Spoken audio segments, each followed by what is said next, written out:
Good day. The topic that I will discuss to you today is review of literature and searching the literature. Okay, let me share to you my screen. So first, we will be talking of review of literature, and these are the learning objectives for today's session. That at the end, you will be able to explain what is meant by review of literature, identify the literature, and then describe some conventions to follow when doing a review of literature. And we also talk of what to write and what not to write in the review of literature. And so let's begin with this definition of what a literature is. That's an account of what has been published on a topic by accredited scholars, authors, and researchers, those that have been published. But it can also be a discussion of published and even unpublished information in a particular subject area, and sometimes information in a particular subject area within a certain period of time. First, we'll talk of the unpublished information. We need to review literature that are unpublished for us to avoid what we call publication bias. Publication bias means many publishers will just publish studies, researches that have significant results. They don't publish a research, for example, if it does not, if its findings do not talk of significant results. So they won't publish it because probably the reason for that is people might not want to read it because there is no significant findings. So publisher will tend to publish only those that have significant results. So we call it actually the publication bias. And so we need to review as well those that are unpublished. And so we can get unpublished information from the library, because many times from the database of the library, because many times these papers are stored in a database of a library, not necessarily published. So we can look for this, or we can look for authors, say authors in the published authors, where we have the published literature in that particular area. We can talk to them if they know of things that are not published. So we need the message here is we need to search for unpublished information as well. Now, another one is information in a particular subject area within a certain period of time. Many people ask me, how far back do I review the literature? How far back do I review the literature? Well, no hard and fast rule. Some say 5 years, up to 10 years. But really, as I said, there is no hard and fast rule. We can use literature even in the last 10 years, if it is still, if the article is still relevant, if the article is still relevant. And as a matter of fact, even if the article has been published within the last 5 years, but it no longer is relevant, better that we don't include them. What I'm saying is no hard and fast rule for the period of time that we need to review. Now, it's also a description, an evaluation, a comparison, a contrast of major theories, arguments, themes, controversies in a scholarly literature on a particular subject. And it may be a self-contained unit, an end in itself, or a preface to and rationale for engaging a primary research. Later on, we'll tell you that when you now actually make a, a, a, a manuscript, when you go to the second year and make an actual paper, you don't have a self-contained unit of the review of literature. Rather, the review of literature is incorporated in the first, under the introduction. Later on, we'll talk of that when you go to the second year. But what I'm saying is, in a proposal, the review of literature may be in a self-contained unit separate from the introduction. And it is a summary and analysis, even a synthesis of the current knowledge about a particular topic or area of inquiry. Now, purpose of the review of literature. In reviewing the literature, the central focus is examining and evaluating what has been said before on a topic and establishing the relevance of this information to your own research. You need to link your own research with what has been published or written. You may also identify what has not been said in the literature on the subject. We call it actually a gap in the literature, because filling such gaps with new knowledge is a particular interest in research. So we need to fill in that gap in the literature. And it should help uncover ideas about which variables are important in a given field of the study. It provides information about what research has already been done and what needs to be done. And it reveals demonstrated and or theorized relationships among variables that the researcher is interested in or wishes to study. Now, so how do we write the review of literature? You keep your primary focus on the literature. And when you're writing the review of literature, you need to evaluate the literature rather than just summarize it. Some people will just summarize the section of that article. You need to evaluate the literature.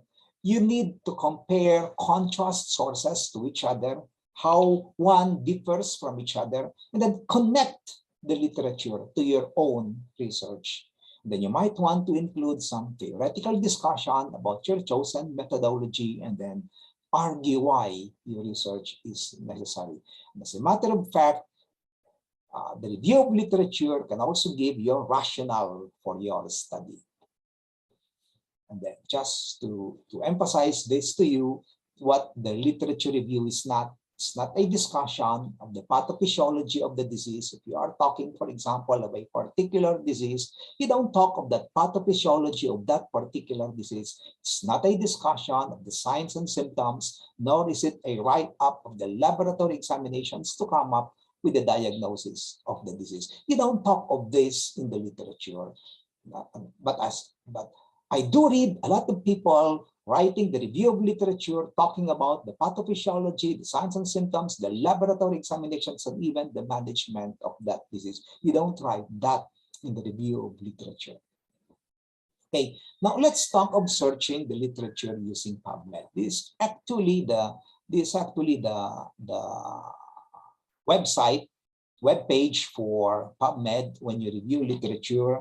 And then this, the home page. Okay, later on, we'll talk about this, searching the literature using PubMed. But let me just tell you first that our library, I hope that you already have an access to our library using the remote access. So if you have not done so, you might want to go to this website for you to be able to sign in, to access. Now, you might want to write your name. These are the information that you want, that you would put when you go to NRMF Medical Library at gmail.com for your remote access. And once an account is created, you might log on to this one using the username and password, and then you'll be brought to the web page of FEU and RMF library. And this is actually the web page of FEU and RMF library. And it contains, you can select from the different sites. You might want to go to EBSCO host, ProQuest, Clinical Key, FIM eBooks 2015, and then up to date. Okay. Now, let's talk of searching the literature. Searching the literature. As I said, we search the literature using PubMed. And then to access PubMed, you talk of this advanced search. And this is available, the PubMed is available at these websites. So you plan for your search. In this guide, you will search for English language randomized controlled trials about use of oxygen therapy in chronic obstructive pulmonary disease published in the last 6 years.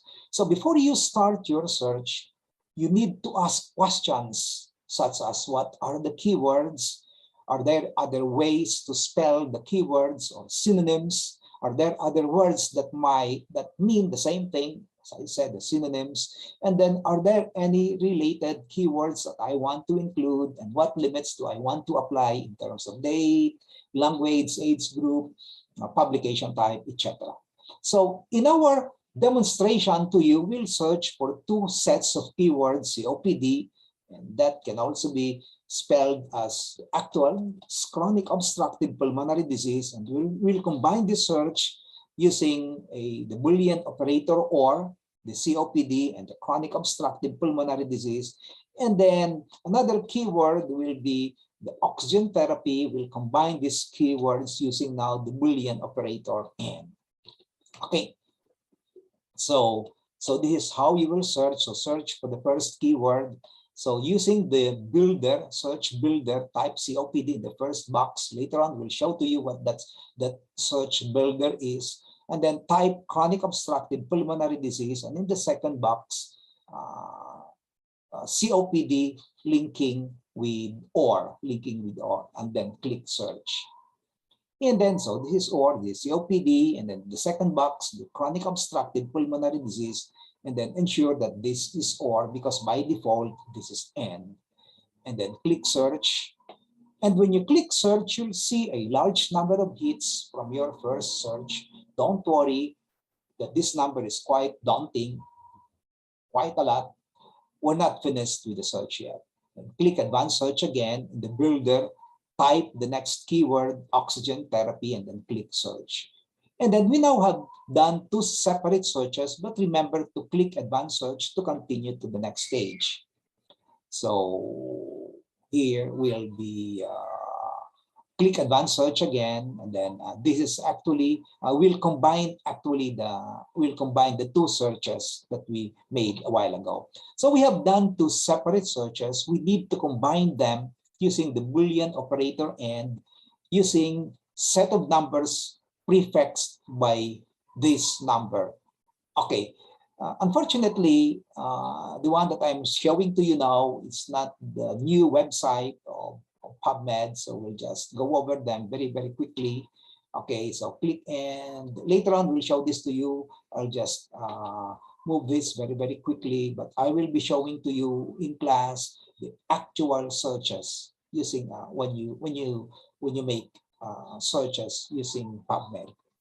And then, so when we have now combined the searches, we will be given now this number of searches.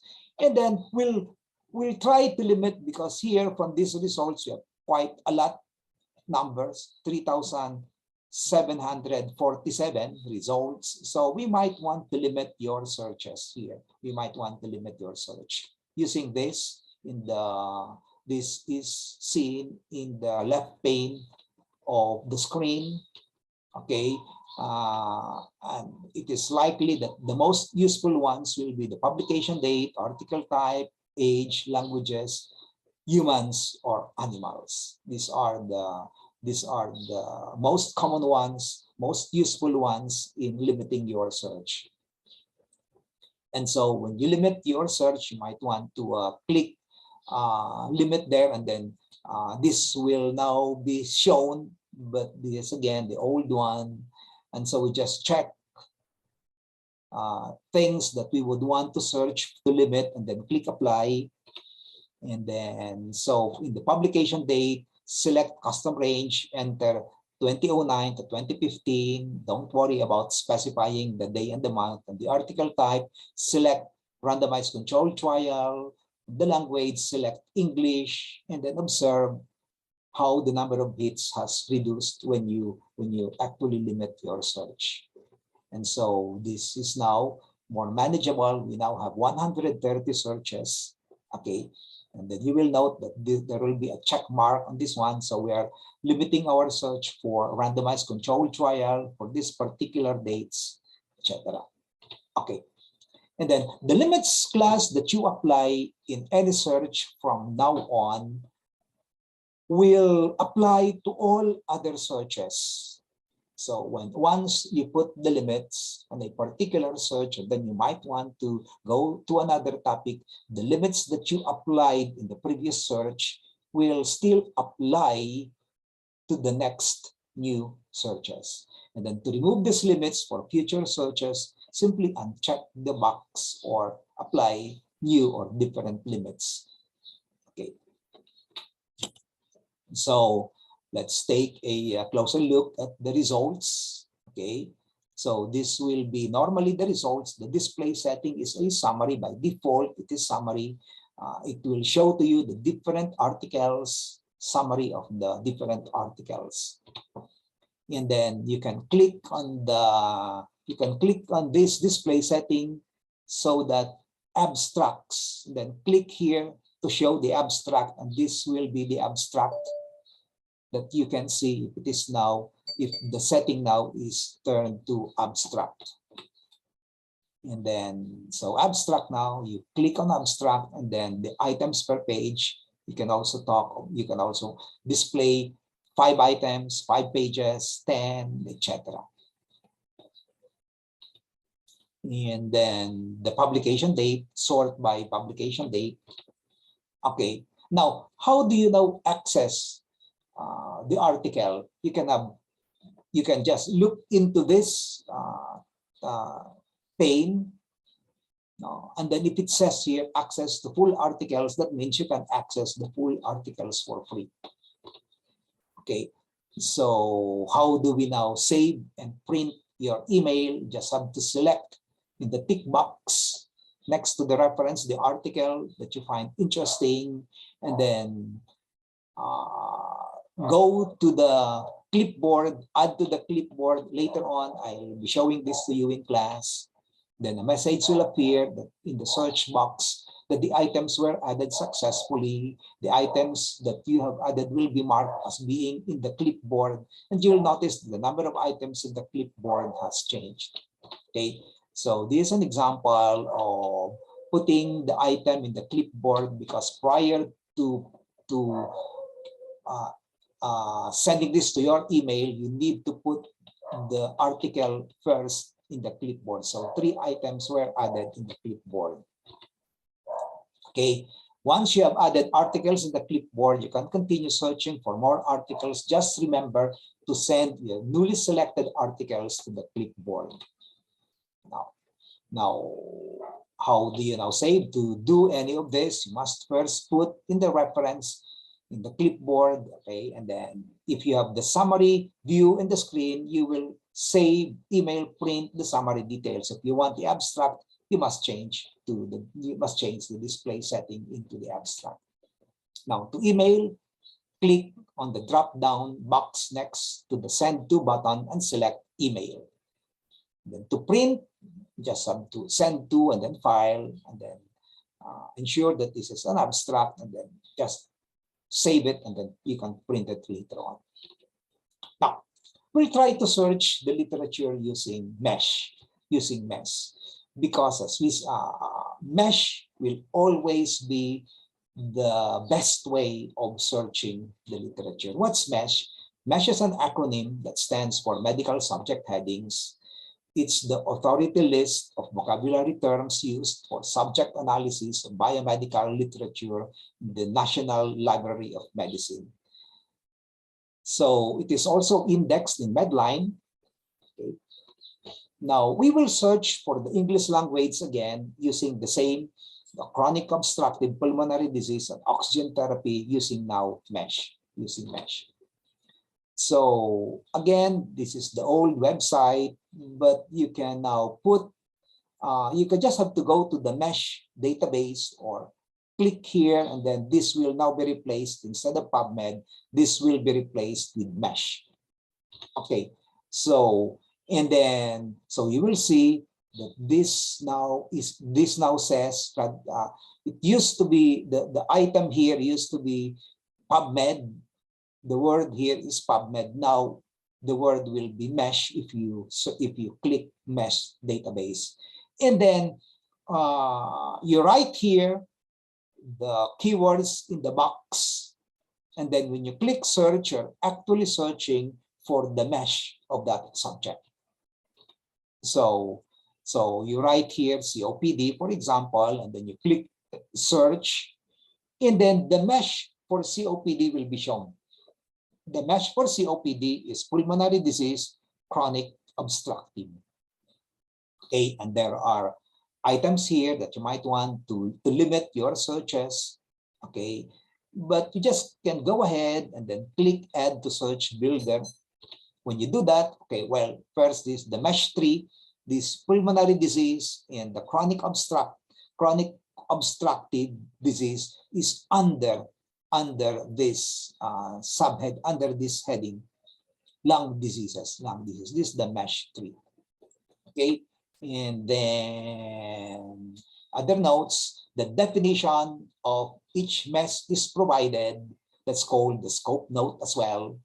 So when you click, when you have the mesh term, it will be defined, and then the subheadings will have also some subheadings now, which you can check, or entry terms. There are also selection of synonyms which are used for this subject, and the benefit of using mesh is that you don't have to think of these synonyms yourself.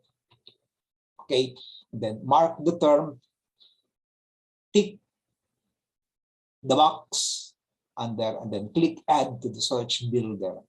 Okay, this one. So you don't have to tick this one because you only have one. So you just click add to search builder, and this pulmonary disease, chronic obstructive, will be shown here in this box, and then you can click search PubMed. Now, after you have searched PubMed, you will note that the number of searches will be much lower. Later on, we'll show that to you. And then next, return to the mesh browser and search for oxygen therapy in the same way. So you may find it useful to search for oxygen as a separate mesh heading. Again, make sure that you send each term you select to the search box with OR. Okay, so you write here, oxygen therapy, and then click search. And then when you click search, you will note that you will have the mesh for oxygen therapy. And the mesh for oxygen therapy is oxygen inhalation therapy. And then there is another one, mesh hyperbaric oxygenation. And then you just have to read the scope notes or the definition here. And then if you think that this is the definition that you want, you just click on this one, and then click add to search builder, add to search builder, and then click search to get articles on oxygen therapy.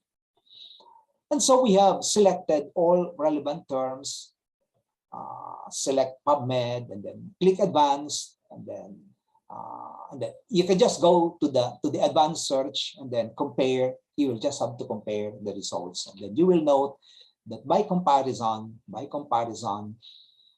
this is actually the history that you can find. I'll show this to you in class later on. So by comparison, the number of searches when you use mesh is much smaller, 29. Okay, but a while ago, when the two searches, the pulmonary disease and the chronic obstructive, we have 102 when you limit these searches, but you only have 29 now if you use mesh. I think that's all, and then in class, I will show to you actual searching of the mass using the net. Okay, thank you.